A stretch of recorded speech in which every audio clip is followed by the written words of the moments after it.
We're rolling. Welcome back. Hey. Episode 57. What's up, Miguel? Back to How back. you doing? Back to back. That's right. Welcome to episode 57 of the Jiu Jitsu Dummies Podcast, everyone. We're sponsored by Fightback CBD. Get 20% off your CBD order at fightbackcbd.com with code JJD. We're also sponsored by Black Belt Digital Marketing. Anything you need from website design, Google Ads, logos, SEO, lead gen, social media, anything you need, they can help with. These guys are the company behind all of our social media designs. Again, check them out at blackbeltdigitalmarketing.com. Worth every penny. Let them know the dummy sent you. My name is Milton Campus. I'm a brown belt training out of South Florida. You can check me out on Instagram at Uncle Milty BJJ or at Jiu Jitsu Dummies. Bo's behind the camera. Yo, What's up, Bo? what's that?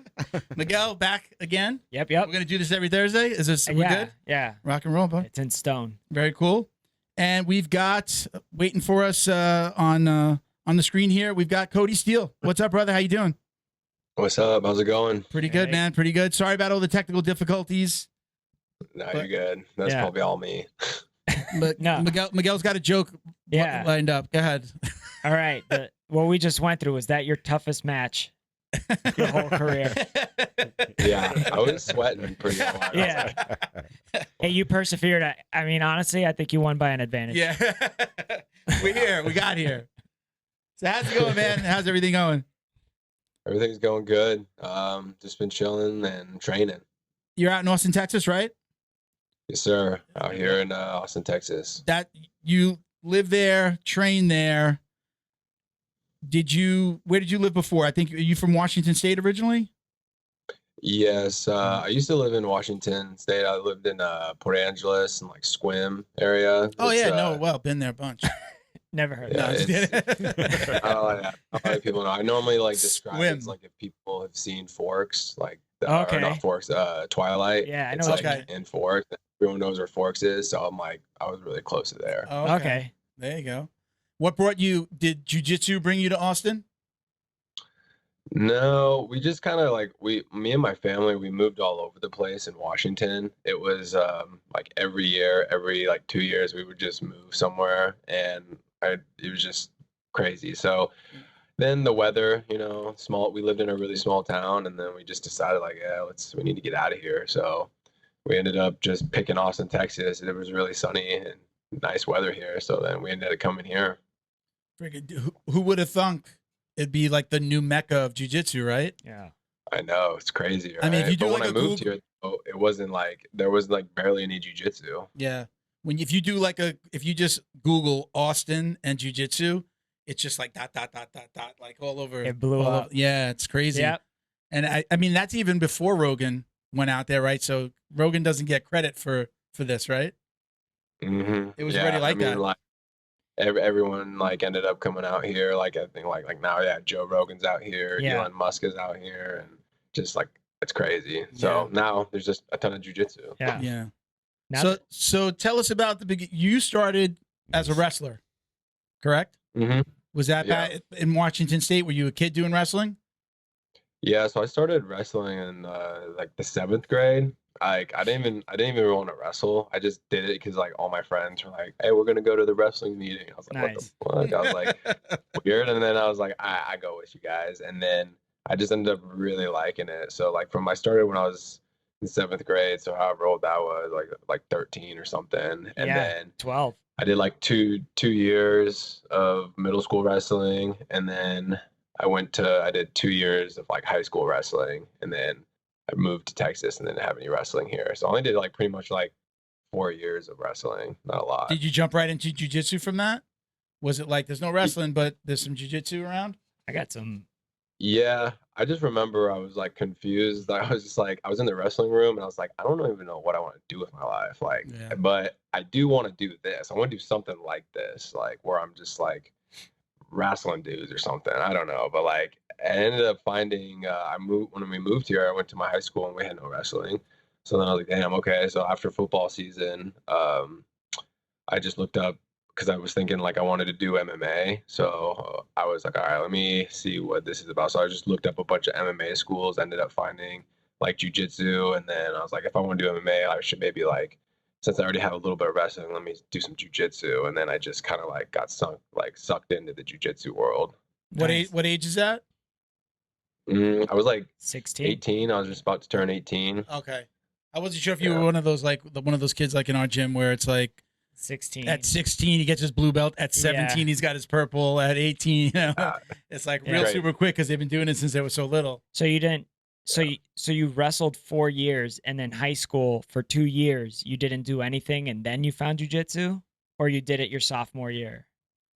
Yeah, so my 7th and 8th grade year I wrestled, and then going into my freshman year of high school, I like got into like some trouble, so like I didn't have to I couldn't go to school. Yeah. So I had to go to a different high school, and then once I did that, I found like I started wrestling again before a different year. So sophomore year I picked wrestling back up. Nice. And then junior year I wrestled again, and then we moved. My mom, like I came home, my mom's like, "Oh, we're gonna move to Texas.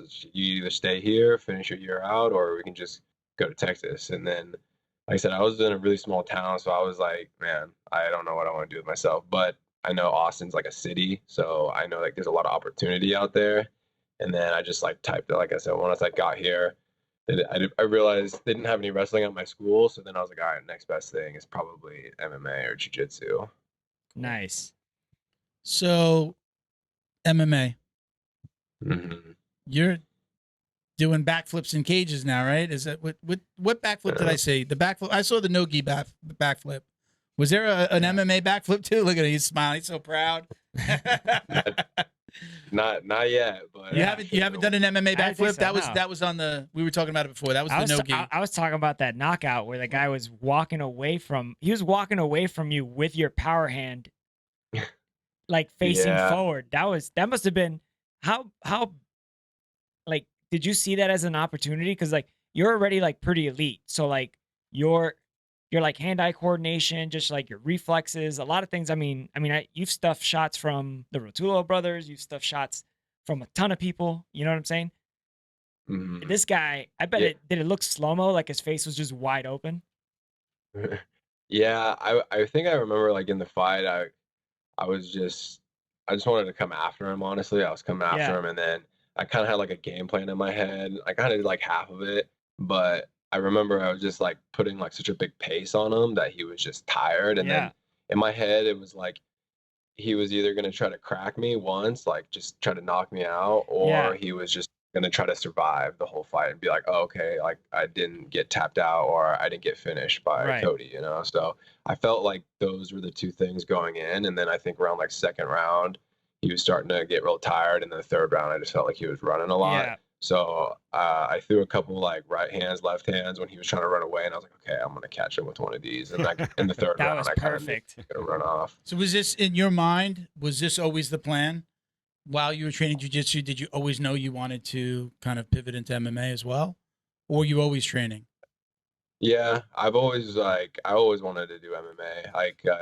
I mean, like in high school and stuff, I'd kind of always like get in fights here and there. And I don't know, I just fought because it was kind of fun, And then wrestling was just like real close to it. So I was like, man. And then I started jujitsu, and then I think I wanted to do MMA this whole time, like purple belt. I was like, okay, I want to do MMA. But once jiu-jitsu just started getting more popular, like more shows started to come out, and then so everything like that. So I was just like, man, maybe I should just It's keep hard to riding walk this away wave. from, right? I mean, it's hard to. Yeah. It's like it's booming now. It's like this all of a sudden. It's like this new thing. It's like everybody's starting to know what jiu-jitsu is. Yeah. These events are starting to pay money. You can make a living at just jiu-jitsu. Yeah. Right. Yeah. Like all my friends back at home, like they're all starting to do jujitsu now that I haven't even like seen in years. And they're like, yeah, we're starting to do jujitsu now. I'm like, fucking yeah, badass. So do you train MMA at the same gym that you train? You're at Brazilian Fight Factory, correct? Yeah. And that's that's a gym that you started in, right? Which is kind of unusual to be at, right? You started at that gym and you got your black belt at that gym, right?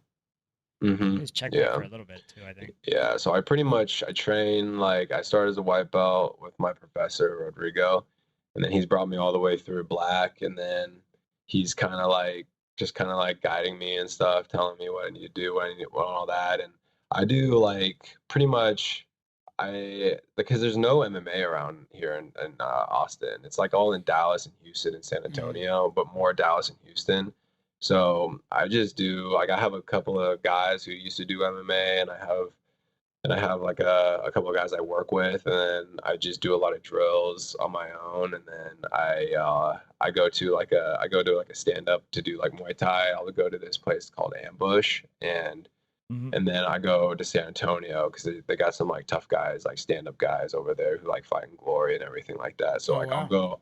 I drive to like San Antonio at least like once a week just to get my hard rounds in, um, and then I'll like rally a bunch of people from like Fort Hood or San Antonio, and they're like kind of like we're all like meeting together. So we're like in a room together, and we'll just be sparring and things like that. So Yeah. that's my plan right now. What's the so that plan? What is that plan? Is it like Bellator, UFC? I mean, you want to go all the way with this? Yeah, I can't see why not. But. Yeah, I've had like I've always like mentally I've always like prepared myself like I want to go far in the MMA. Jiu-jitsu was never really a plan for me until like it happened. I was like, oh, okay, this is cool. But yeah, I mean, for right now, it's definitely go to like a high level in MMA and see how far I can get. Yeah, you have a great advantage with having wrestling and jujitsu. And I mean, you got incredible cardio. Everybody knows that in the jiu-jitsu community. And I mean, on top of that, you're building your hands and you have good hands. I mean, well, I mean, like the confidence. base. I mean, the base. Yeah, the base is like every great champion has had. Well, not every. I think 70% of the current UFC belt holders right now, their primary discipline was wrestling or jiu-jitsu. Yeah. Yeah, man, that's Wrestling. crazy. Yeah. So yeah, in your gym right now, are there other guys that are kind of following your lead and following you into MMA? Is it kind of, hey, let's see what Kody's doing? Yeah, I mean, I think once I'm always training, like even after, so like pretty much what happens is like I'll teach or I'm in a no-gi class. And then after no-gi, I'm like, all right, now time to do MMA. So I'll just start doing MMA rounds. And then like people will just strap up shin guards, gloves, MMA gloves, and I'll just do like a couple rounds. And then, but yeah, a lot of people are starting to kind of get the itch in the gym now. Like I have like my little buddy, Andrew Tackett. He's just dying now. Like he went to the last fight. He's like, man, no, I really want to do it. Yeah. Like, do you train with all 30 Tackets? Right. I think there's about 30 of them, right? Yeah. Just about. How many are there? 3 or 4 of them? I've lost count. Is it 3 I know 2. William, Andrew, and yeah, they have William, Andrew, and then they have Caleb, and he's the youngest, like little brother. Yeah. And then they have a sister. She's like the oldest one, but she used to do jiu-jitsu, I guess, but she doesn't do it no more. She's the oldest. She's out of all the kids. Yeah. Oh wow. Yeah. That's pretty neat. Yeah. Well, there's a couple families. I mean, you got the Rotullo brothers, and then you have Nicky Rod, who's bringing his little brother. That's Looks like he's brother. training a lot. Yeah.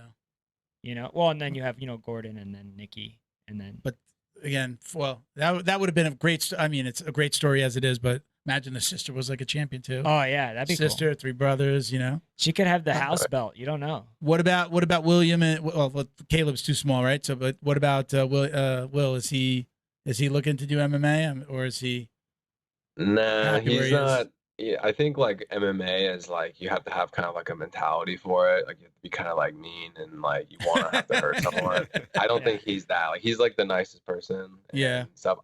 He'd be really good at MMA, like if you wanted to. But I think like he's like you have to want to do MMA, and if you kind of don't want to do it, you shouldn't do MMA. You know.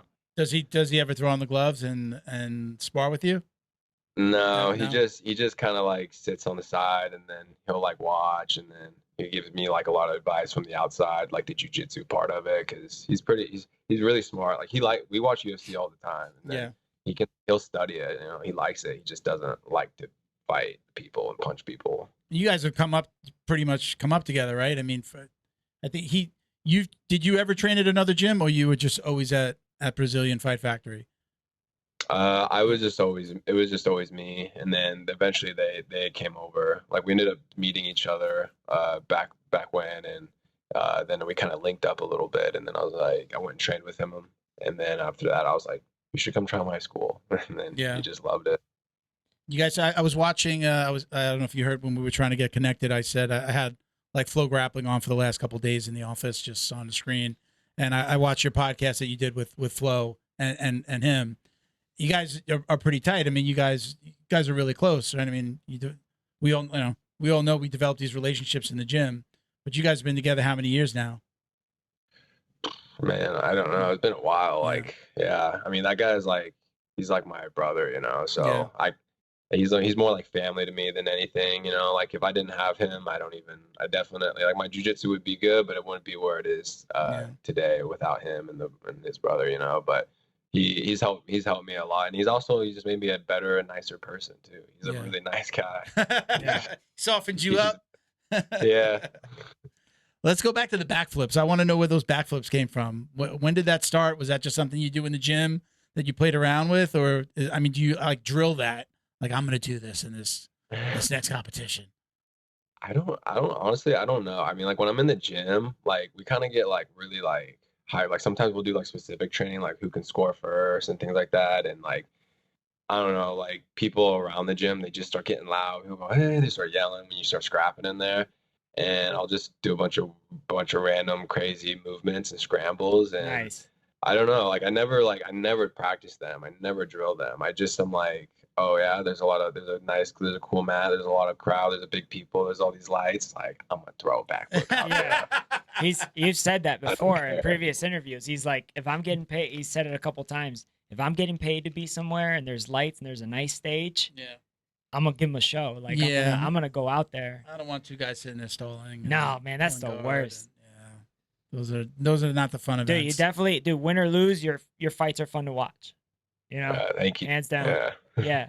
Are you getting calls from any organizations yet? I mean, you only have a couple fights in, right? I one pro fight in Fury. Did you do a bunch of amateur fights locally first, or?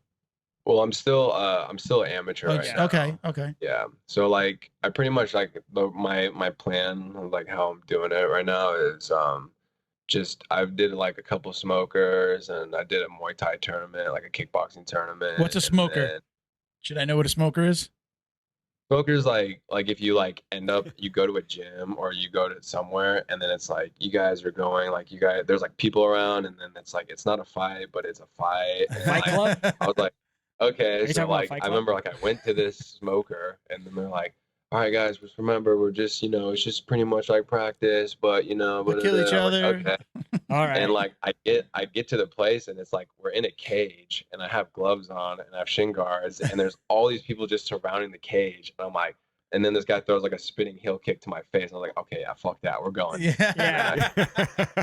They call that a smoker, huh? Yeah. Yeah. You ever heard that before? I've never heard of it. I thought that would just be like a gym, not like a gym like where they do a gym takeover. In my like mind, I saw like a bunch of people out in a field. Yeah. At like a, what's the word? Like a bonfire. Yeah, like something like that. Like, hey, we're all gonna meet out here. We're gonna have a cage. It's like Thunderdome, man. It's like Thunderdome. The kids could go on some rides over here. There's some food trucks over there. Smoker. Yeah, no, his is more like a secret kumite. Yeah. Oh yeah, that's what it felt like. That must have been awesome. It's like Thunderdome. Yeah. So now, what do you prefer now? I know you've done some. Well, you were a combat jiu-jitsu champ, right? Or are you still? Do you have a belt? Yeah. And which organization is it? Is it Eddie's? Yeah, it's Eddie Bravo's like EBI Combat Jiu-Jitsu. Yep. Okay. I have a question about combat jiu-jitsu. Fire away. All right. So you've felt MMA fighting hands hit you, and you felt combat jiu-jitsu, like jiu-jitsu veterans hit you, or like dudes that have been doing jiu-jitsu a very long time. What hurts worse, a body shot from a trained striker or an open hand slap to the gut from a jiu-jitsu black belt? I would say getting hit in the stomach, getting punched in the stomach. Yeah. I think that's like a big like little loophole that people forget sometimes. I mean, even sometimes I forget it. Is like people start head hunting too much, but you start hitting the body, it starts to like break them down. Even if they have great cardio, if you like hit them in the body once, like it shuts all the lights and shuts the system down. Yep. Also breaks. It also breaks their hands too. They'll start defending it, so you could just fake to the body and go to the head too. So it opens up the headshots too. Oh yeah, for sure. I love body. I'm a huge body shot fan. Yeah, me too. When I'm gonna get you a shirt that says I am. Body Shot fan. Body shots But only. Body Shots in Florida means Bro, something different. bodyshotsonly.com. Yeah. Don't go there. Body shots are useless on me, bro. They're useless on me. Okay. So let's go back and talk a little bit about your relationship with the coach. I mean, when you're with, it's very rare. I said it before. It's very rare that you're with a coach that long. Tell us about your relationship with the coach. Again, I have heard you guys talk about it a little bit, but tell us about that relationship. Yeah, I mean, it's like I definitely cannot be doing anything without him. I mean, like I remember like being like when I just started doing jiu-jitsu, he was like, okay, so like what do you want to do? And I was like, I mean, like I want to do MMA. I want to like beat some ass. And like he was like, all right, well you gotta like, you gotta like hold on and stuff. He's like, at least wait till you're like a purple belt and things like that. And he's kind of like, I like hung out with him a lot too. So he's taught me like so many things of just how to be a man and like how to do everything, like how to talk to people and be respectful. He's done all that, and he's kind of like guided me through this whole journey, and he still is. But he was one of the ones, because I never went to like college or anything like that after. I was like telling him like, yeah, I want to go sign up for community college and then go get a job, and because that's what I got. Why would you want to do that? Don't do that. Yeah, no.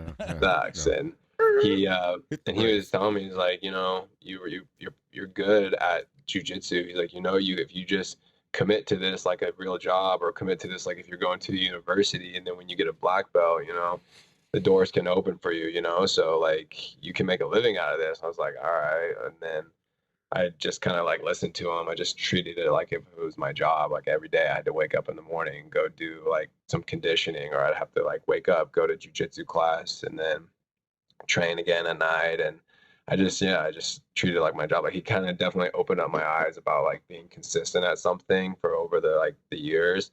Eventually it'll pay off. And like if I didn't have someone like that telling me that, I'd still be just like bouncing around trying to be like, I don't know what I want to do. I don't know what I want to do. And well, you came up like you're in that sweet spot of, I don't know when you started doing some of the major competitions, but you're in that sweet spot of all of a sudden jiu-jitsu took off. All these organizations started paying money.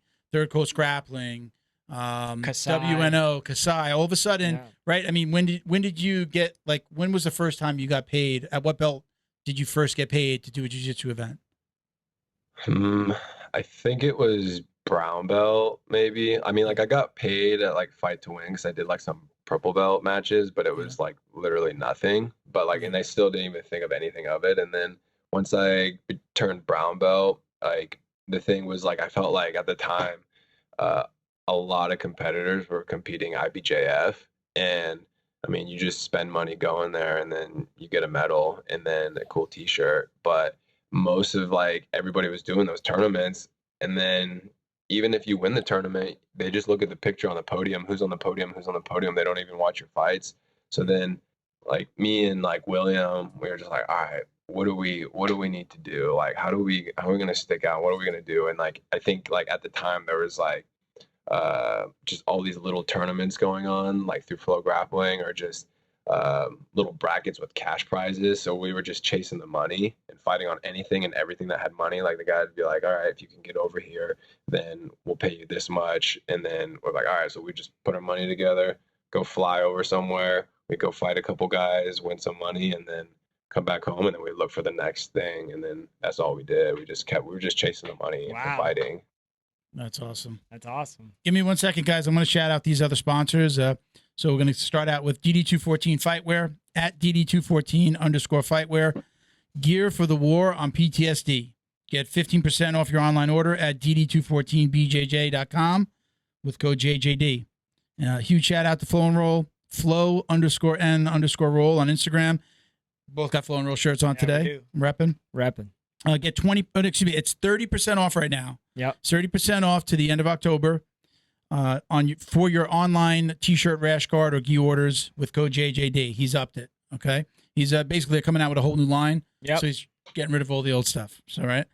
Flowandroll.com, code JJD. But I have to mention this every time. Go check out their Instagram and look at the custom geese, look like the custom rash guards and the artwork that they do. It's amazing. I mean, even the stuff that we'll be able to buy just on t-shirts is amazing. but the custom work that they do, the very The specific, embroidery, yeah. it's high quality. I mean, the artwork that they do is just amazing. That too, yeah. So check them out. Let them know the dummy sent you. Welcome to our newest sponsor, Feito IT and AV. Love the name, right? yeah, man. Feito. They specialize in commercial and residential automation. They actually put the alarm system in my house. Friends with the guy. He's a client of mine at the old company, so we become friends. He's coming in. he's I don't know if Cody couldn't hear that. Yeah. He's coming to I've like asked him to do some other things for the garage, so he's coming out to put some more stuff in. But if you're a gym owner and you need to put, especially in this current environment, if you need to put some cameras in your gym, he's the guy to call. That's So right. just call Frank over at Feito. Check out their Instagram at Feito IT and AV, and again, let them know the dummy sent you.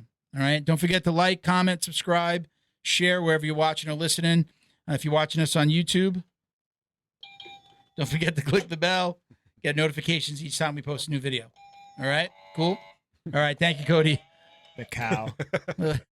Hey everyone, thanks for watching. If you're enjoying the show, please help us thank our sponsor at Fightback CBD. We couldn't do this without them. Head over to their website at fightbackcbd.com. Check out their growing line of CBD products and find the solution that's right for you. That's fightbackcbd.com and get 20% off your purchase with discount code JJD. Also check them out on social media at FightbackCBD. Now back to the show.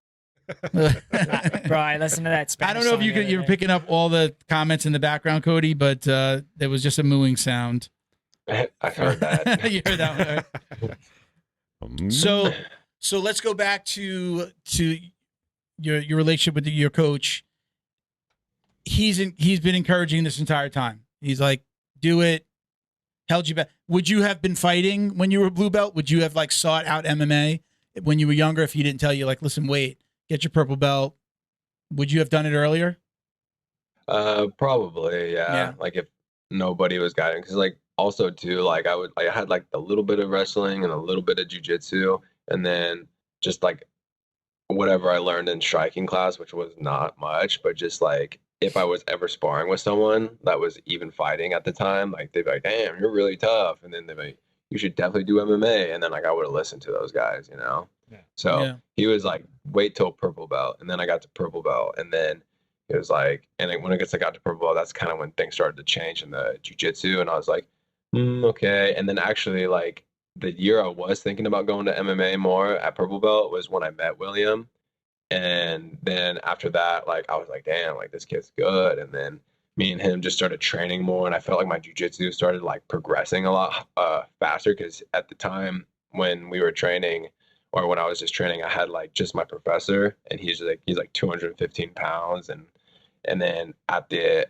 besides him, we had like a lot of masters, so we had like a lot of older guys, heavier guys, so nobody was like boloing me at the time and like doing inverted de la Riva, spider guard. And when I met William, he was more just of a guard player, and he was doing all that. He was doing bolos and all that. Like he was like showing me like a bunch of crazy jiu-jitsu. So like then I start to like learn again a lot more through that, just because I had a good sparring partner like that. And then I just stuck with that. And the next thing we know, I was black belt, and I was like, dang, all right, well. let's And how stick old to are you it now? When did you get your black belt, and how old are you now? I'm 26 right now, and I think I got my black belt at like 24, 25. Yeah. Okay. Yeah, because it was right before like I think like the Kasai match. Mm-hmm. Yep. And he got his black belt. That was one of his big. Dude, you couldn't have been a black belt at a more perfect time. Yeah, I mean, It's like again, this is like a new wave. You're like a new wave pioneer. You know, like only if you're in jiu-jitsu, you know about Helio, Hickson. Yeah. Mhm. You know about even their kids like Henner and Yeah. all of them. You know what I'm saying? But like now, this is like where. it's not like like the- a lot of casual jujitsu Yeah. fans, but those. Yeah. If you're casual, it's like you're watching MMA. You're watching Well, they're Bellator. You're start- watching UFC. They're starting to mix it in. You Yeah. know, because like now the UFC's on ESPN and sometimes on ABC, right? And that's on public television. Yeah, like people see everybody's it, got yeah. ESPN and ABC, Yeah. right? And they're like, oh, who's this? Oh, the fights are on. And they'd be like, oh, who's this? And be like, oh, that's Megaton's daughter. And she's really good at jiu-jitsu because her father's really good. Everybody knows we're talking about Mackenzie Dern, right? Yeah. Yeah. But like then they go from that and they go like, well, Megaton does jujitsu and she's this good. Who the hell was that guy? And then they like, it sends them that way. You know what I'm saying? Yeah. And they'll notice a pattern if they start liking the sport. Like even that's how people found out about jujitsu in the first place, was the UFC, you know? How will you keep on? How many more fights will you do at amateur before you go pro, or is that not even worried about it yet? I don't know. Like, I'm just gonna take it fight by fight. I mean, when I first started doing it, before I did any fights, I was like, oh, I want to go like 8-0 or something. Like, I want to do 8 fights. But then my coach is like, honestly, I don't think that you're gonna do that. He's like, you probably will just do 3, and like you just do 3 fights and just be ready to go, or you might do 4, maybe maybe 5. Like, but it just he said it just depends on how I feel or how I in the cage and things like that. So I'm not sure. I mean, this next fight, I felt like my last fight, I just felt like I was just going to beat the guy. So like, I just had a lot of confidence in there. And then once I kind of felt him, I was like, okay, I know I'm going to like beat this guy. So I just kind of like I felt like I only did like 20% of what I could do, like especially with my striking. Like I just started like trying to take his head off. And normally in like when I'm like sparring or like fighting, like I'm like hitting the body, kicking the legs, teeping, like throwing like jabs. And that fight, I was just throwing like overhands. So I think once I kind of can like control myself a little bit more, I think I'll make a switch over. But I feel like this next fight, I'll be able to control and pick them apart. I'm curious about the inversion board you have. I just got an inversion board recently. It's a couple of months. I just started using it. I had it in the house, didn't really use it. What's your like recovery program, and is that a big part of it? I'm curious if I should be using it more. Yeah, I use this sometimes. I do a lot of foam rolling. Like foam rolling helps me the most. Like because I be training all the time. So like like something on my body, like my leg, my back, something's always connected to something. Like my shoulders are always jacked up. So like I'm always like rolling my lats out, lacrosse balling my lats, my back, like I do like a lot of so right and just rolling my legs out. Like that's honestly the best. And then if you can never do like ice baths, like ice baths help a lot too. I heard about that. Like, I can't do an ice bath, but I preach cold showers after I train. Well, you'll pop like ice bath after jiu-jitsu. If I work out, if I'm doing weights or something like that, that's usually a hot shower. Like very specifically, I'll do that. I feel I know it's just a cold shower. It's like I have never done an ice bath, but I know that it helps me. So I can only imagine what the cryo or the ice baths really do. You're taking a Florida cold shower, which is way different. Cryo is a whole different you grew up level. in the Pacific Northwest. You know how cold the pipes get in the wintertime. It's always cold. It's always cold on the ground. Yeah, we had like the well in the backyard. Yeah, like, that's super cold water. Yeah, your own well. You can dig into the well. We got tropical cold water here. Yeah. Yeah. What else do you do for recovery? So foam roller, inversion, ice bath.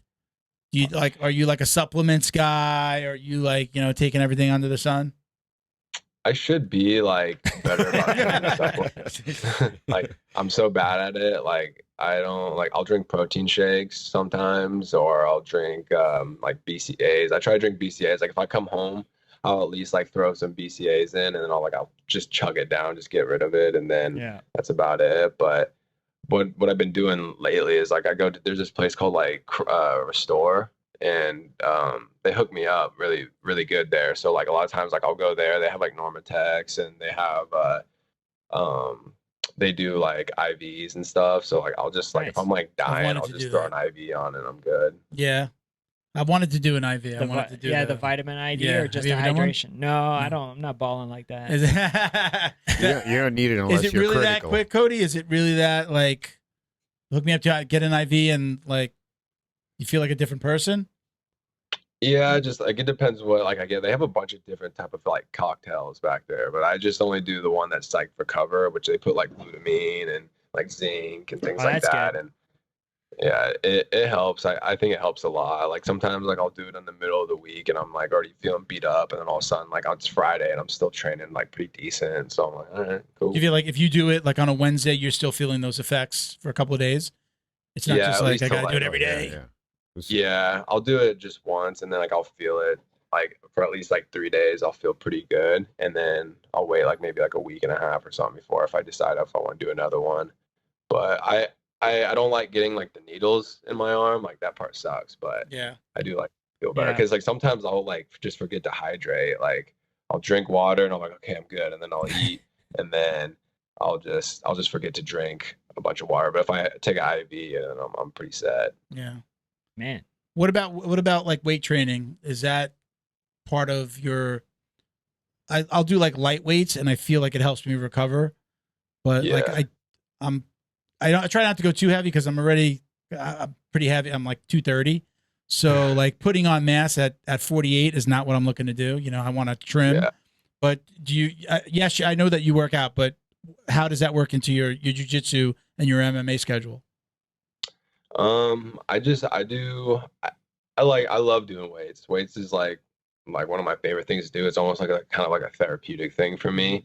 I've had to like adjust it a little bit though as of lately, just because like my goal is like, or my goal is like I'm gonna like fight at 55 once I switch over to pro. Mhm. So like if I just keep lifting weights, I'm like getting bigger and bigger, and I don't want to like do that. So a lot of the times I do a lot of like I'm trying to do like a more like calisthenic type workouts, like a lot of push-ups, pull-ups. I got like ropes in the rubber bands in the garage, and then I'll just do like if I do lift weights though, I lift like you said, I'll lift light weights, and I just kind of like move and get it's like a circuit training type deal. Because I'll Nice. kind of hit like every muscle group that I can, like legs, back, chest, and everything, and it's just like lightweight, and I'll just like hit everything, and then I can go move on and then go do some jiu-jitsu or something. Man, full body workout. Yeah. Mhm. We got a couple of listener questions. I'm going to let Miguel throw a question at you All right. from the post today. I usually do these like a week ahead of time. So we used to just do like 2 to 3 podcasts a month, but I quit my job. Woohoo! To do more Hey. podcasting, Yeah. to do what I love. And so Yeah. now we're doing it once a week. So it's a little, I got to get my schedule down better. But normally when I schedule somebody, it was like 3 weeks out, a couple of weeks of like posting for questions. So we only got the post today, but we did get a bunch. Yeah. So take it away, Miguel. Yeah, I'm gonna take the lowest hanging fruit. Go ahead, which do is it, my brother. favorite. What's your favorite submission? Well, who hold asked? on, hold on. We got to tell him who asked. Oh, that's oh, come on, man. That's everything that's dotted. Eat it from behind. Yeah, yeah. Flor- 55. Floris Glanginal. Okay, good. All right, go ahead, Cody. What's your favorite? What was it? Favorite move? Favorite submission? Submission. Favorite submission. I would say like guillotine or taking the back and choking. Yeah, I'd say taking the back and choking is my favorite. Yeah. Are you when you're in the gym, because we've seen you fight in the gym, pull guard, takedowns? Which guy are you? It depends. Most of the time I like to wrestle and like take people down. But Yeah. if I don't got any like tournaments or anything coming up, then I'll pull guard most of the time and I'll play like bottom game and try to like work on everything that's not that good. Yeah. Some no-gi matrix stuff. Yeah, right. So you're in the gym. I mean, you do fight with it's like kind of crazy how you get like so many elite guys in one place, right? So I don't know. I mean, I know you. I know the Tackett brothers. I'm not sure if you had any other big names in the gym that I should know about. But what's it like training with those guys? And is there ever? I'm always curious. Like, is there ever a fear? Because you guys were at the same weight for a while, right? Or pretty close to it. Were there ever times that you had to do local tournaments where you wound up being in the finals together, where you had to fight each other? Like me and William. Yeah, you and Will. Well, I'm calling him Will, like I know. No. Yeah, Will. You know my buddy Will. William.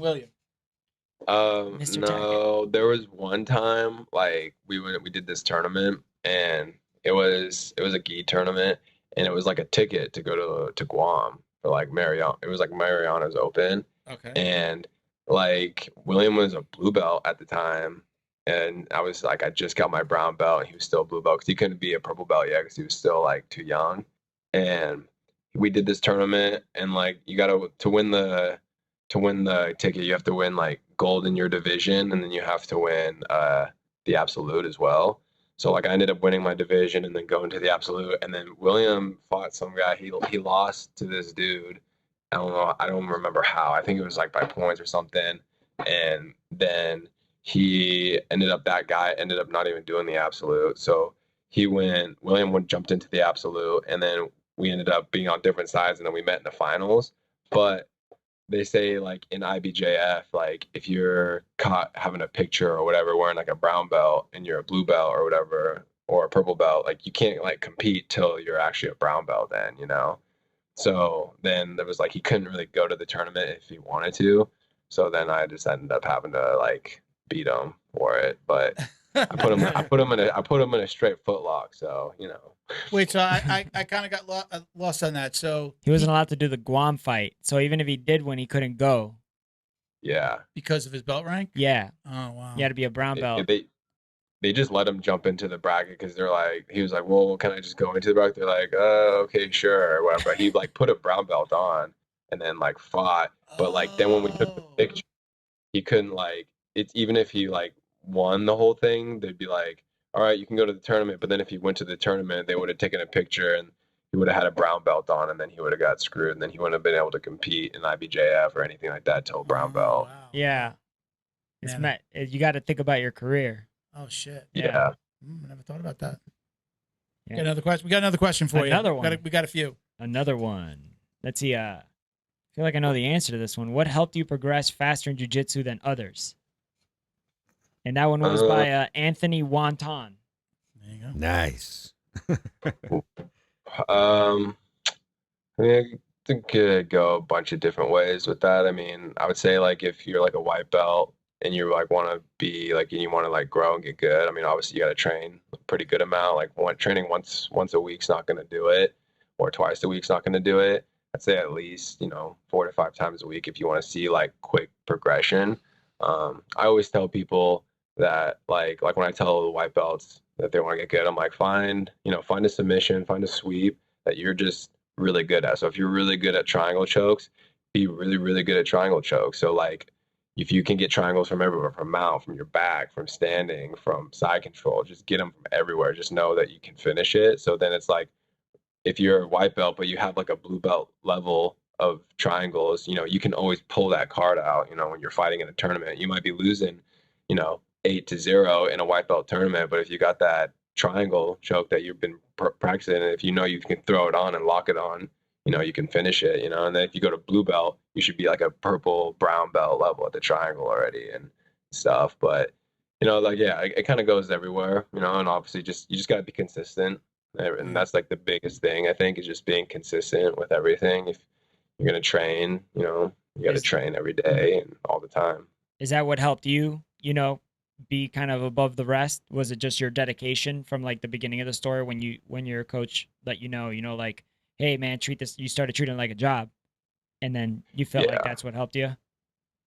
Yeah, I think that's just the key, like I think that's like a huge major key for like if you want to be good at anything, is you just have to be consistent. And it's the same thing, like I eat around pretty much the same food, I wake up around the same time, I train, and it's every day, it's never like a day off or something unless I'm sick. Like I'm always consistently every day doing the same. And you're teaching too. Yeah, I was gonna say, do you teach in that school? You teach in your school? Yeah. You've got like a set schedule for classes, like those are my classes. You teach kids, adults, everything? Yeah, I used to teach the kids, and then I finally got released from the kids class. Thank God. I like kids. It's hard to like train, lift weights, train hard, and then come back to the gym and then rally up the little kids. And I'm like, oof. Yeah, I bet it's tough work. Yeah, man. Yeah, I mean, I have a question kind of related to you teaching, because like you came up, you had a mentor, and now you're teaching. Like, do you get like a satisfaction from teaching first? And then second of all, do you learn anything when you're, rolling with a student? Especially like you said, there's a lot of guys who are like, like my age, like 36, 37, okay shape, not the best cardio, got a wife, kids, job, casual. Like, do you find yourself learning from them? And then also, do you find, what was the first thing I said? I forgot. I don't know. Yeah. That's a long ass question. Sorry, man. Just kidding. So it was, do you feel like you learn from your students? Students, yeah. Is there somebody? Do you have somebody that like? Yeah, man. When I roll with that kid, man, he's the next one. He's gonna be the next Kody. He's gonna be the next William. Mm-hmm. Yeah, I definitely. I like to teach just because it makes me better as like just like a person who can understand position better. So like, I'm always down to like teach. And then also, yeah, I learned from all of my students. Like it's crazy. Like I have like a little 14, or he's 14 now. He was just 13, but his name's Jackson, and he's so good. Like he's like a little boy, but a black belt. It's insane. Like he can go invert, he does bolos, he does all of that, and then on top of that, we do striking and stuff together, and he actually like teaches me striking too. Like he shows me, because he watches like he's a homeschooled kid. He just watches fighting, watches jiu-jitsu, like studies tape. It's crazy. So like he knows, and he's very like his skills are like very high. It's pretty crazy. That's awesome. To take nothing away from your skill set, your drive, and what you've accomplished, do you think that guys like the Tackett brothers have helped you elevate your game? Do you feel like you're in a better place because you've had such tough training partners? Yeah, for sure. Like they were able to give me looks that I was not really able to like kind of get, before that. Because I remember I used to go to tournaments, and I'd start fighting these guys, and they'd put me in De La Hiva, and they'd be boloing me, and I had no idea how to like defend it. So like on the fly, I'd be like figuring it out in the tournament. Like I'd be like, okay, I don't know, and then I just make adjustments. But like once they came over, they were able to like put me in bolos. They were going for leg locks. They were doing straight leg locks. They were just doing everything, triangles from everywhere. So like that opened up my brain a lot more for to like just how to approach the game of jiu-jitsu and how to fight and defend off things, and then kind of also like make my game how it is now. What's your favorite? Are you more of like a gi or no gi in the daily training? Right now, since I've been doing MMA, I don't really train in the gi that much. I train in the gi like once a week.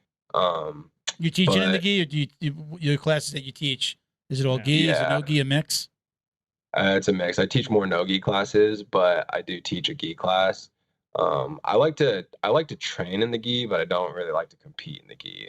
It's tough out there. It's tough out there. It's like an extra weapon. You don't the gi grips, itself is the grips are real. Yeah, right. I think I would think, and I'm just kind of thinking about this out loud. And maybe I've heard other people say this, but I mean, you see those jiu-jitsu fingers on these old timers. To have to like put those in gloves and hit people, and then you're getting them all mangled up in the gi as well. It's not a good, like, you're not gonna be able to do both. Your fingers and your hands are gonna get fucked up really quick. Yeah, in my hands, like honestly, I don't have strong hands or a strong grip. So like I'll hold the gi, and then someone will rip it out, and I'm like, all right, you can have it. That's good. Yeah. Yeah. Let's get another question. I think we had like 4 or 5 listener questions. All right, so progress, submission. This is from Flores ___ UFC. What was your motivation to start jiu-jitsu, and what keeps you going? Boxing glove emoji, strong arm emoji. Can't forget those emojis. Hey, it's in there, bro. The question mark would have sufficed. What's my motivation to keep doing jiu-jitsu? No. What was your motivation to start jiu-jitsu, and what keeps you going? Like, what keeps you still motivated to keep doing jiu-jitsu? What started for me was just, honestly, one was either to jump into MMA, or 2, it was kind of like more just to keep me in shape, because I just like lifting weights and everything is cool. But like, I don't know, like if you're rolling and wrestling and like training like that, like it's like the best type of workout you can get. So that's what kind of started it. But to keep my motivation for it is just, I just have a lot of big goals and a lot of dreams that I'm trying to chase, and they all seem to fall in through jiu-jitsu. So that's good. That's a gret answer. Give him the last question. Go ahead. Is there one more? Yeah, I think so. Many questions. It's a show. We're making Miguel earn his keep this week. Yeah, I know, man. It's all a this show, reading. bro. I feel like my kids sometimes. They don't want to read ever. Let's keep people entertained. Manuel Garcia _21. Ask him what move, combo, or technical detail made his jiu-jitsu much more effective in completion and in the gym. I think that's like, what's your favorite move? Yeah. What's your favorite move? What's the thing that you've worked on that's like your go-to? The bread and butter. Yeah, what are you core about that? a choke from the back. Like ever since, you know, like when you say like their chin's down, but you can choke over the face. Yeah. Yeah. I mean, I used to always just try to like slice underneath the chin, and it was just extremely hard. But now it's like if I can just get my arm across the face, like we're good to go, you know. So, but there's techniques to it, you know. Like when you're on the back, you have to have the right angle. You have to have good position and everything on it. So you can't just like rip the guy's face. You got to have like that good angle on it. I like this one. I like 2 fingers onto the nose, and you pull them up, or give him a nice little forearm. Get the nose with the forearm. Hold My on. first Works. coach told me that. I got a follow-up question to the on the chin choke. Go ahead. Do you get mad if the guy said I tapped because it was a crank? No. All right. I just let him have it, you know. Yeah. It is what I it think is. the only time somebody's gonna say that is like in the gym, like Yeah. right? You go like, oh, that was great. You that didn't was a choke me. crank. You really That was a choked crank. me. Yeah, I do like the nose stuff. My first. I used to do that at my the first DMV coach. to the teller at the DMV. That was the only way I could get service. Under the nose. You're an idiot. Bo admits assault. Rewind. I had one more question. I think we probably talked about this a little bit.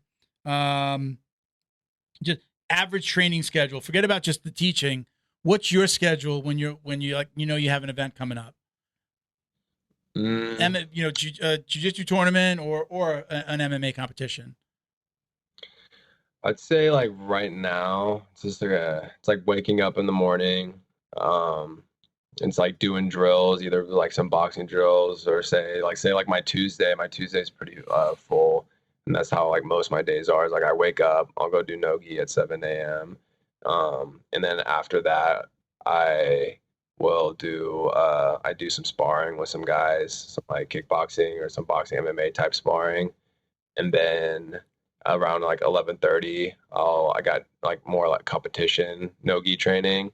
And then after that, I'll kind of like chill, recover a bit. And then 6:15, I got more like type competition type no-gi training. And then after no-gi training, it's like MMA rounds. And then after MMA rounds, it's sprints or something like that. Yeah. I got tired listening to I'm that. exhausted too. I go for my hour and our 30 minutes of live sparring, and I'm like, 30 minutes of live sparring. Yeah. I'm like, I'm out. They're like, hey guys, you want to stick around and lift some weights? I'm like, I gotta go. I got one leg out My of wife's bed. waiting for me. That's the difference between the professional That's the athlete. between me and the elite. I got to carve pumpkins after practice tomorrow. Oh yeah, Yeah, I mean sounds tough. that's my schedule. That is- Carve pumpkins. Rough, Dude, I'm- rough life. I need a defibrillator just getting one leg out of the bed. Yeah. Out of- I get tired coming down the stairs in the house. Down. Not even up. I get tired when I'm going falling. down. You get tired falling That down. last the question stairs. was from Jamie Guardet, by the way. Jamie Guardet 9 on Instagram. So I want to give him a shout out. Thank you for the question. 9. We have like one really big special question. I'm not even gonna do like The the whole super drum roll. question. Our listeners know the question, but this is always a big one because You got to preface it with that one day a week. Yeah, Right. we just had a lot of arguments about this when we started the podcast. It just became a thing. It's a very serious question. Yeah, So. it is. We probably made it more. We made it into like a bunch of idiots asking this Yeah. question. Do you or do you not wash your belt? I don't wash my Ah! belt. Oh, yeah. Sucio. Powers Yeah. in the bell. So, I was a belt washer. I say was. I just got my Was. brown belt like 3 weeks ago now. I haven't washed it yet. That's a big deal for me. I haven't washed it. Congrats. Why don't you wash your belt? I don't know. Okay, so like back then, because I used to compete in the gi all the time, so I was training the gi all the time from about white to brown belt. Once I got my black belt, I really didn't put the gi on that much anymore. So like then, I don't know. I think I would just wear my belt. I'd leave it at the gym, so because if I took it home, I'd most likely forget it. And nowadays, it's like I just don't hardly train in the gi that much, so Yeah. I just leave it at the gym. Damn. So I'm the last of the Mohicans. you're washing. I'm gonna wash it. I said I'll wash it once a month. Have you been tapped Well- in your belt yet? Have I been tapped in my belt? By not Felipe. Felipe tapped me, Yeah, my that's- coach, yeah. tapped me to top pressure Yeah. the other day. But after, like, it was like it was Saturday open mat, Yeah. last roll, and he was just putting the pressure on. Yeah, and I dog was just tired. like, Coach, I can't breathe. I can't breathe. Wow. That was pressure. one, and Tom, who's been a brown belt for a couple Oh, of years. Tom doesn't count. Tom, yeah. Yeah. Tom is, he caught me in an armbar the other day. He catches everybody in that. Yeah, he does a really, really quick, slick He, armbar. he rips arms off. So I didn't wash my belt. We had Wagner on a couple episodes ago, and I sat about a foot or 2 feet away from him, and I felt ashamed when he told me that I was wrong for washing my belt. So that's why I haven't washed my belt yet. Really? Yeah, That's what did he it? made me feel, he was not angry. It was a great interview before all the drama happened with Fight Sports. It made me feel ashamed. He looked at me like, why would you do that? Like, if I was just like, my jiu-jitsu was all wrong because I washed my belt. So I felt a little. I was Yeah. like, let me try this. Let me see how the other half lives. I'm taking the my belt, my choice. Route. My body, my choice. My belt, Yeah, my choice. my belt, my choice. You're I'm crazy. gonna wash that joker. All right, Cody. Listen, man, we really appreciate you coming on. Sorry about the little technical difficulties in the beginning, but I'm glad we didn't lose the connection the whole time. So This was spotless. all good. Amen. Let me give you a chance. Do you have any sponsors you want to shout out, or anybody you want to say hello to? This is your time. Yeah, just want to shout out to my sponsors. You know, Level Black. They Very helps cool. me out a lot. Cool. He's always giving me gear. I used to always have the problem where I was like, man, I don't have enough no-gi gear. I don't have enough this type of gear, and he just throws it to me. He's like, here, I don't want you to ever have that problem, you know. And then, Yeah. you know, if I'm traveling or something like that, he's helping me all the way there. You know, he doesn't ever want me to like think about or stress out about that stuff before I compete. So it's a big Awesome. thank you to him. And then 10 Shoes Gear. It's a boxing company. They're just starting, and they're helping me a lot right now too as well. And I just want to give them a shout out. And also Black Belt Nutrition. They're these guys from I think they're out of Guam, and they're starting like a protein bar business. And yeah, they've been showing me a lot of love and helping me a lot as well. So shout out to them too. So yeah. Yeah, Very man. cool. They're investing. They're investing in your future. Cool. That's awesome. That means they see something, man. That's good. Hopefully. Yeah. Well, listen, again, thank you very much. We appreciate you. Can't wait to see your next fight. Good luck in the future. And we'll tag you when we put this out. We usually put this out like the following week. So this will come out sometime in the middle of next week, Wednesday, Thursday, if Bo doesn't screw it up and mess anything up Sure it like is. he did today. If it's raining yeah. if it's raining anywhere in the world, it's my fault. Yeah. I know. All right, Cody, listen, we're going to let you run. We're going to do a little some shout outs here, some housekeeping, but we appreciate you. Take care, man. Thank you for joining us. Take All it right, easy. Thank you. Thanks for having me. Rest up. It's All right, man. It's an That was ex- fun. Pretty cool. Yeah, man. Pretty cool dude, right? Yeah. He's going to be a fucking beast. Yeah. He's going to be like an MMA beast. And I'd be you can see it. genuinely yeah. I'd You be can see it. genuinely afraid to get in the ring with him. I really would. He seems like he's Yeah, that's a so solid. focused, you know. He'd go Yeah. in, beat the shit I mean, out you of really you, got and that's like it. if you saw him compete, you'd be Yeah. like, oh, And you also have zero MMA experience. like you. I mean, like you're not. Yeah. I know how to shadow box, bro. I know how to shadow You're gonna box. be seeing shadows for about a week straight after you get in a ring with that guy. I basically one time I told Small somebody lights. like Yeah. somebody introduced me. It's like, yeah, he loves to box, and I'm like, I just hit the punching bag in my house. Yeah. I don't box, and they were like, yeah, bags don't hit back. I was Oh, like, somebody said that to you? Yeah, he was like a karate guy. Oh, He was like, God, no. bags. I was like, really? Yeah. Well, You should see my instead bag, of for man. exercise, I'm not saying I'm going to get in the ring. You know, Yeah. that was a long time ago. But yeah, like he's gonna. You could tell when you see him compete. I mean, he's elite. He's already elite. Yeah. In jiu-jitsu. Yeah. Well, black I think- belt at 26, so Yeah. He's been Well, in it. 24. I believe High he's school, man. he's had 24. it That's for a right, couple of 24. years. Yeah. So I see him. If he can stay, it's always if you can stay healthy. Yep. It's not about the skill. His You know, I- skills will continue to get better, and he'll be somebody that'll Somebody either should break through talk to Bellator him. to UFC or Yeah. at least into Bellator. Somebody should definitely talk to him about nutrition, because doing the IV thing, you know, the IV thing's really reserved for those times when you're physically shot. Yeah. And you just need that quick recovery. You need that booster.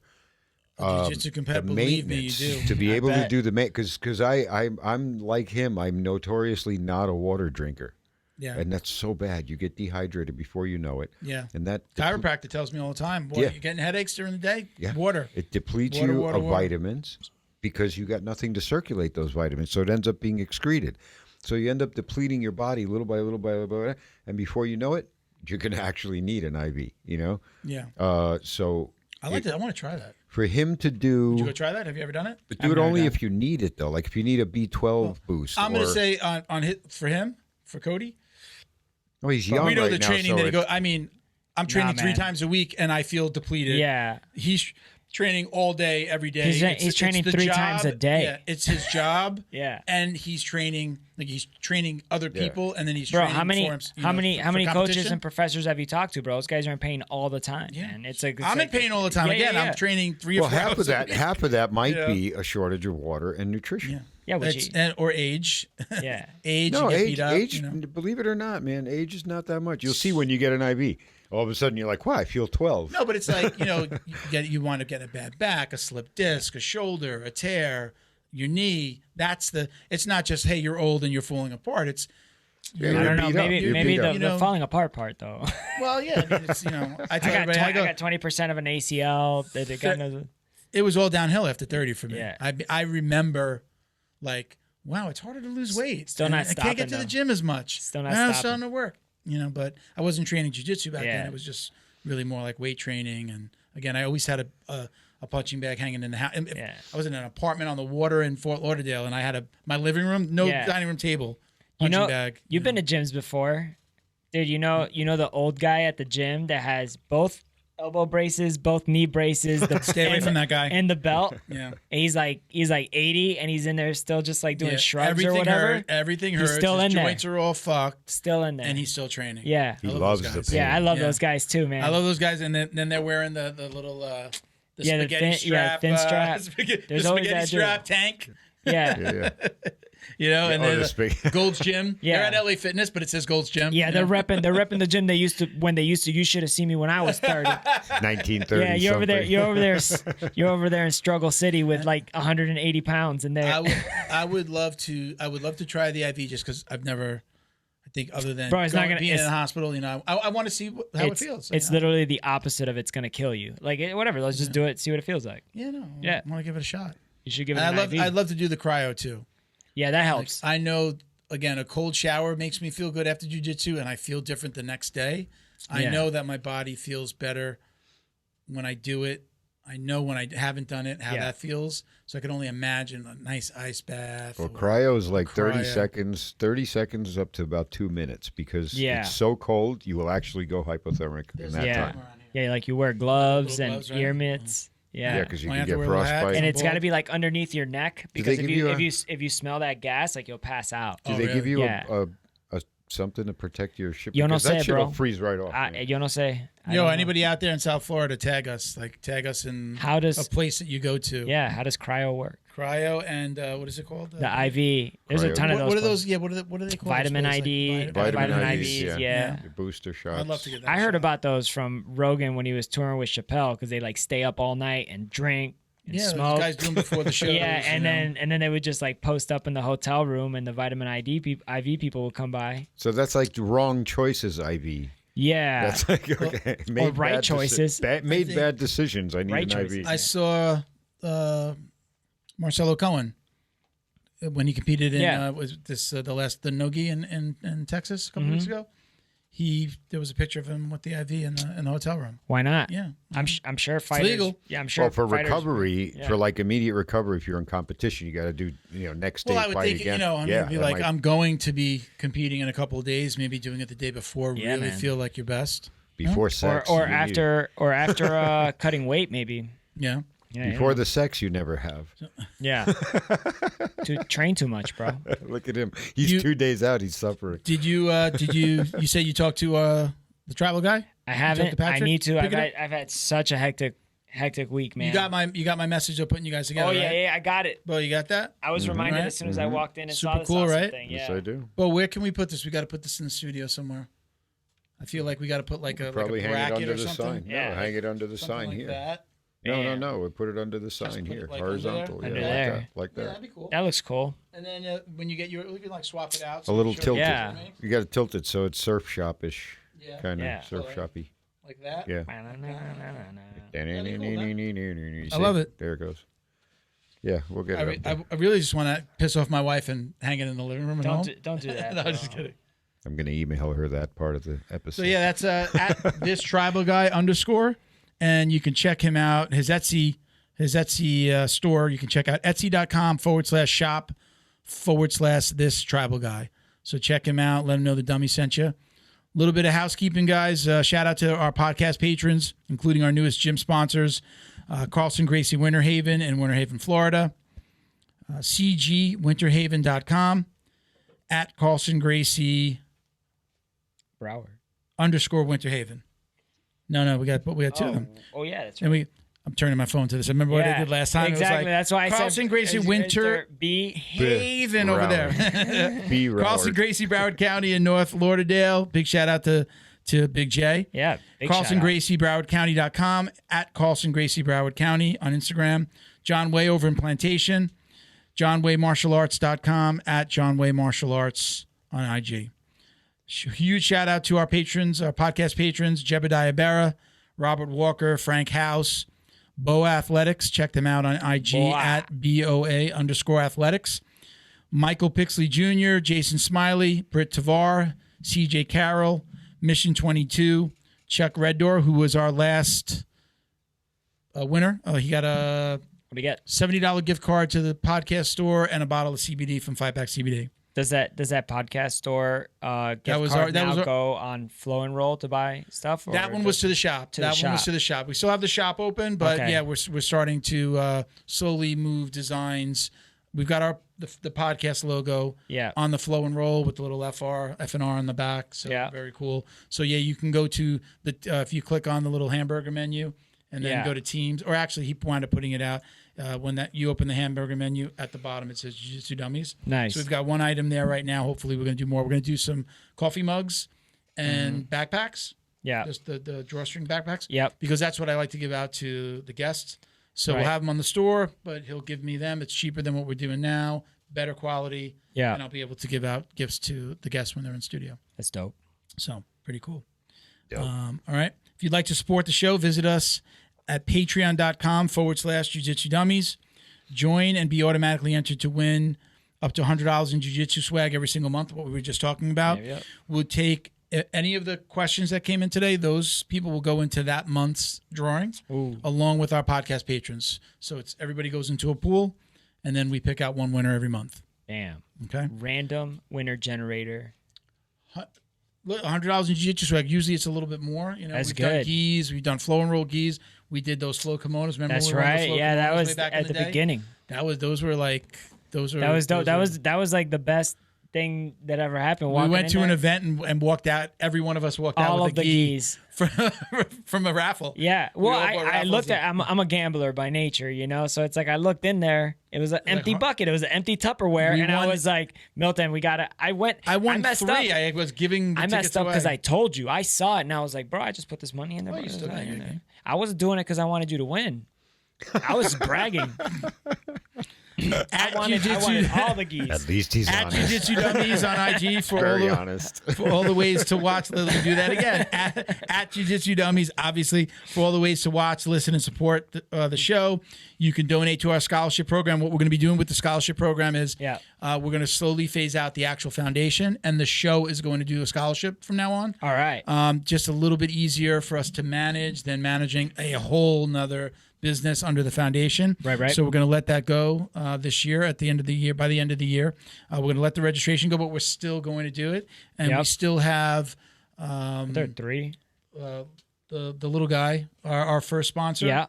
Bridger Walker. So he's got like another month or two left on his sponsorship. We gotta And do a then we're recap. going to do another one, and we're going to keep on awarding them. We're going to award to good people doing good things. Right. You know, wanted to focus on veterans, first responders, kids, But the families, the first responders, the families, of Right. like we don't want to leave them out either. So we're gonna do some cool things. We'll probably pick one like right after the new year. So 2022, we'll have our first new podcast, not foundation, but podcast sponsored jiu-jitsu practitioner. That's awesome.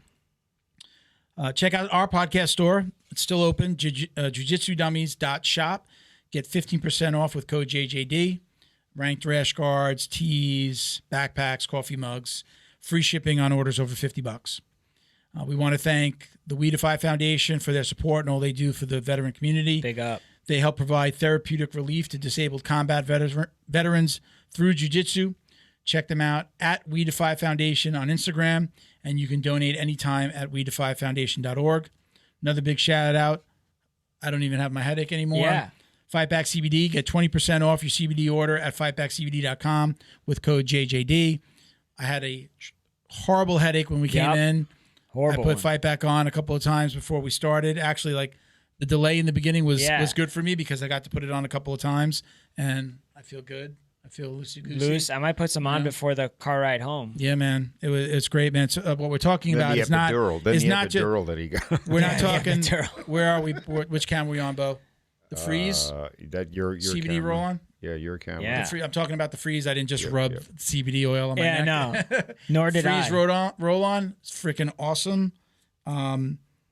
I actually get headaches. It's one of the reasons I really wanted to leave my job. I told you before was I used to get headaches every day. Yeah. At the end of the day, hunched over a desk. Right. So not only like changing my environment a little bit, but not having to be stuck at a desk for 8 hours. Right. It still happens. It happened Yeah. today. So Damn. this was awesome. I credit it. That and probably all the ibuprofen I took. Yeah, man. But this Boy, is awesome. I bring it home. I have another bottle at home. I actually they did a sponsorship for We Defy at the gala. Right. So they did Were they in the goodie bags? they did the silent auction. Okay. So they had a bottle of regular CBD, the nighttime, and this. Nice. I was about to go back online to buy it, so I just Yeah. did it through the We Defy when I was at the gala in Dallas, and I won. Yeah, that's what we like to call a win-win. Thank you, Fight Back. Thank you, Britt. Thank you, Justin, for all you guys do. We appreciate you. I'm Uncle Milty, BJJ on IG. I am That is. MLJRICO, Rico. What's that's the other it. one? What At Eat do It you From mean? Behind. Nah, no, bro. that's not you. That ain't me. That's No. not you. Listen, That's not one of my 300 emails. I was reviewing the last podcast today. Yeah. And no, I'm sorry. We put out the last podcast today, but when I was reviewing it for release, Yeah. I have to go through every podcast. So went through everything, and it was funny. I thought it was a great episode. And then I get to the very end, and you threw out the Eat It From That was Behind. hilarious. Yeah. That was, Bro, that's Go back and watch it, everybody. I can't even take credit. Go That's back. mean. You got to listen to that That podcast. was That was literally that hilarious. episode 56 56. with Nick. Nick Ron. Yeah. Check that out. Watch it, but That was a if you fun have one. to, if you don't have time, go Yeah. all the way to the end. Yeah. And hear Miguel talk about all his And- his email addresses. Yeah. we got hit in the silly bone with that one. So Yeah. That was funny. Well, and tears, Nick- tears. Nick and I, man, veteran talk. Yeah, Yeah, man. yeah. Yeah. That's I a know separate- We have a lot of veterans that listen, especially because of the relationship with We Defy. Yeah. That was some good stuff. I mean, that's a lot. That's real. Us like normies. What do you call it? What do you call it? It's like Civies. Civvies. Yeah. Civvies. Normies. Civies. Civilians. Normies. Just civilians. we yeah. don't Oh, we man. don't understand a lot. We don't Yeah. even know a lot of It's that okay. stuff that happens. There's even more like when you're in. There's also like if you're airborne, like so you've been to airborne school and you jump out of planes. Like anybody who's not airborne, because there's not a lot of airborne units, you call them legs. Yeah, in the army, like yeah. And then like in the Marines, like when you're not even ranked or anything like that, I believe it's like if you're in charge of a bunch of Marines that are very low ranking, they'll call them boots. They'll be like, whose boot is this? Like who's like. the person is the boot. Yeah, the whole person is just like the boot, or like if a guy has a a black beret in the army, he's not airborne, so then Endearing. they call him a leg, and then like even within that, so like even if you're within it, it just keeps going, bro. It's like a fractal. Even when you're like, let's say I wasn't an airborne unit, right? But I wasn't like a combat MOS at all, right? So then you're called like when you're deployed, you're called a what was it? I think it was like Pogue or something like that. Like it's people other than grunts, because a grunt is like an infantry guy, like a guy who fights, Yeah. or a person wow. who fights. And so like, and then even within that, because sometimes like even the people who fight, like they stay on base all the time. They never see any combat. So like even within themselves, they'll be like, oh, you're just a fob it. Because you stay on the fob. For every level, there's another level, right? Anytime you feel cocky, you're gonna get made fun of. Yeah, exactly. All right, everybody, listen, we're gonna wrap it up. Thank you, Bo. Thank you for coming out again. You're welcome. You won't be out next week because I'm gonna do a couple of podcasts during the middle of the day. Yeah, but we'll get another one. I'm not scheduled. there yet, man. Give me like 5 years. I'm working. Well, on it. once Shib, what do we call it? I don't know. Shib, I'm not in that, bro. I'm not. Shiba. You're not in that one? Shiba No, you didn't buy that one? You're really not? Okay, I bought it when they put it on Coinbase because of the hype, and I knew it was gonna pump. I 4x'd my money, and I pulled out, and I put it into stuff I believe in. Man, you should stay in. No, sorry. And everybody out there, buy Hey, look, Shiba. I'm very, very upset that I traded out a little bit. I'm not shilling. I don't even want to talk about I it. traded I'm not it. touching it. Oh, wow, we're down. Yeah, I traded out a lot. I didn't trade out a lot. I traded out more than I probably should have. But I still have a decent You position. just said you're but- down, so I'm looking at my phone now like, Yeah. oh no, how much am I losing? We're No, about, that's I'm not not bad. shilling it. we No, were about that's to not lose bad. another zero, but That's not bad. No, Anyway, most people don't even know what we're talking Yeah. about. We're talking about cryptocurrencies, Yeah. and trading. buy so Shiba. XRP, everybody. Buy Shiba. XRP. Hey, Fuck XRP. that's we got what we do. We got a little disclaimer, like we are not financial advisors. We're not We're not financial financial anything. advisors. All Nothing. right, let's wrap it up before everybody We have just. no Yeah. knowledge of finances. All right, everybody. Peace, love, jiu-jitsu. Thank you for Bye, listening. everybody. That Peace. was cute. Peace, love, jiu-jitsu.